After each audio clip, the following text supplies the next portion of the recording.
So then, some of you may have gathered from my Kopaka video, I was kind of talking myself into modifying it pretty much as I was filming, and last of the parts came in, so I figured I'd quickly take care of that now on camera.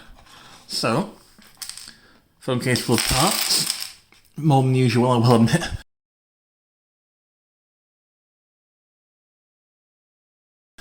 So, first things first, let's just pop all these limbs off just to make this a little easier. And let's start with the legs. So, legs, the easiest ones.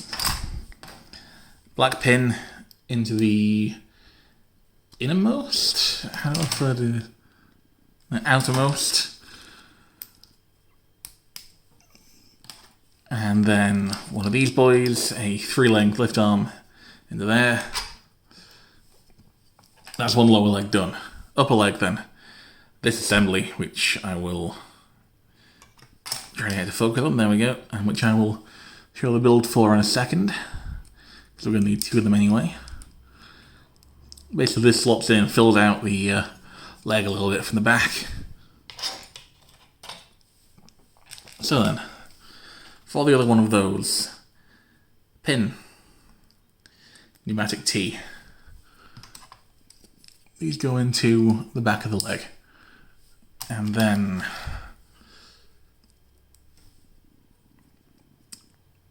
one of these pieces that also refused to focus. And the old clip me do.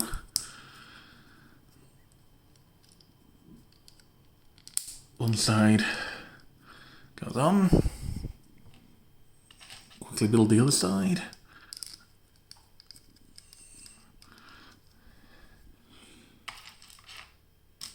It only now occurs to me filming that it would have been easier to pop off the knee arm before attaching this. However, so there we go. Legs a little more fleshed out from a couple different angles. Set those off to the side, take on the arms. So, left arm with the spear, easiest one.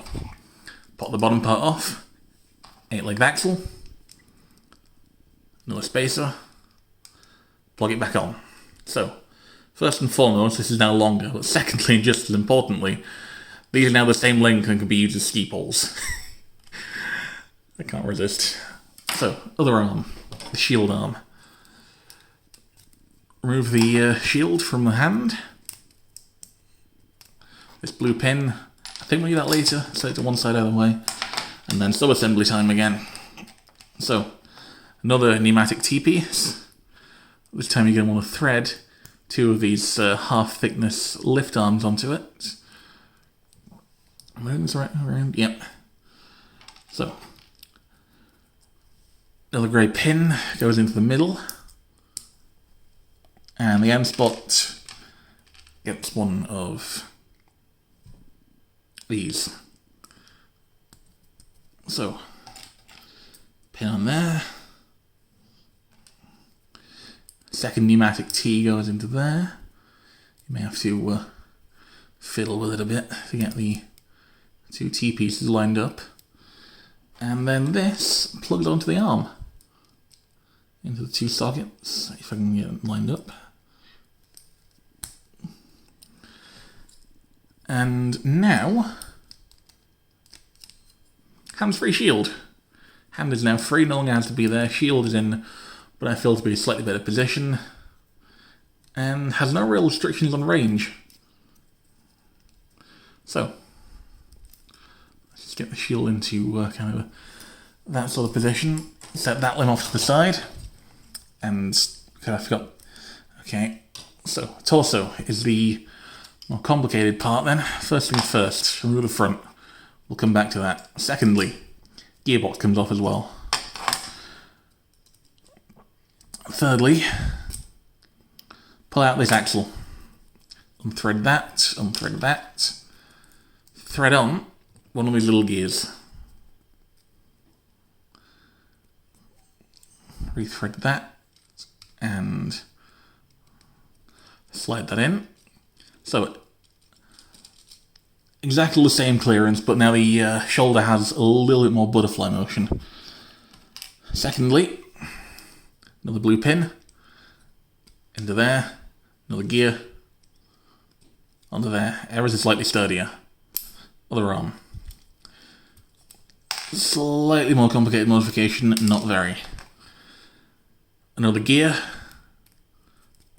Slides onto there, and to keep things accurate, to keep things sort of even, 2 of these grey lift arm pieces go onto there. This goes onto there. And we're nearly done, believe it or not.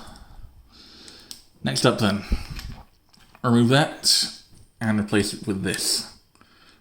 Then quickly go and do the space of the part for the other foot that you forgot to do earlier because it needs that pin from the torso to finish it. Okay.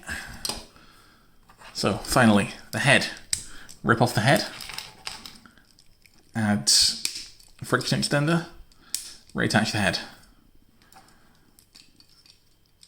Reattach the... Before you reattach the gearbox, take one of these pins and slide it into there. Gearbox goes back on. The other grey pin goes in there. Quick sub-assembly now.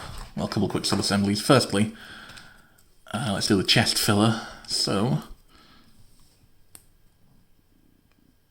this boy with a couple of pins.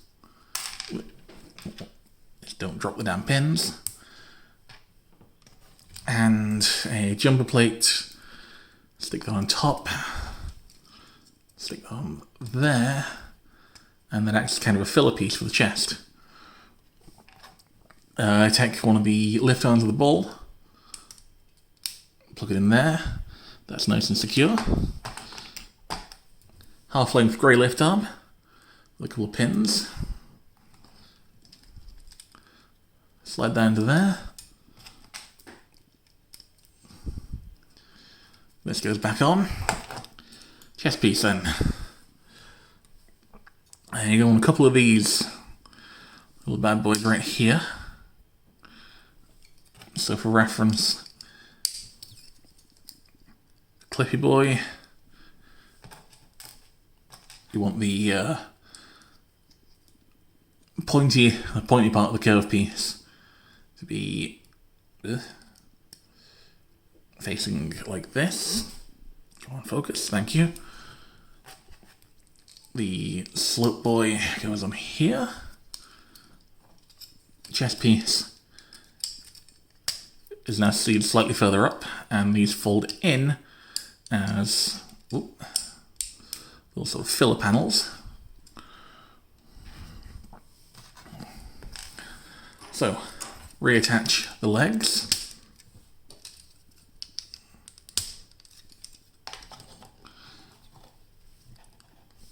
Which I'll admit are almost the same. Reattach the spear arm, which now has a full range of, which now has, as you can see, a lot more on the way of butterfly motion.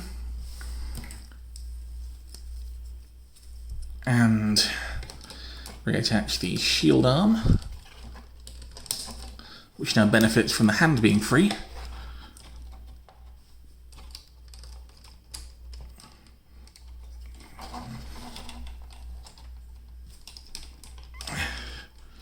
Reposition the armour a little to suit your taste.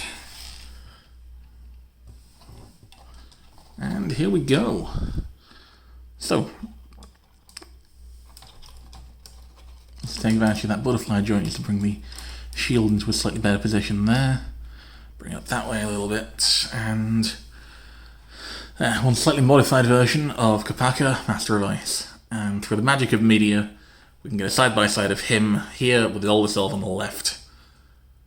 Unless I fuck this up, which I'll admit it's a possibility. So, alterations then. The only real difference here is that the skis both still attach as they did before.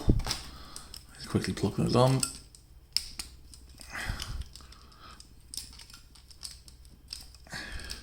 As you can see, the new parts don't limit the articulation any. However, now you can take the top half of the spear, pluck it into the other hand.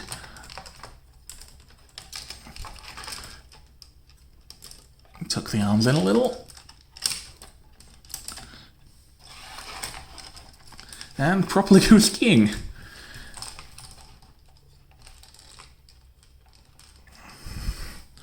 Let's just adjust the tripod a little to show it off for our closing shot.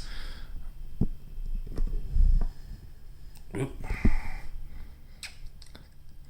Okay, and thank you for watching. This has been Lucas Builds. If you have ideas for further additions and improvements I can make to this set, then by all means leave them in the comments below. Social media stuff in the description. Like, comment, subscribe. Bye bye.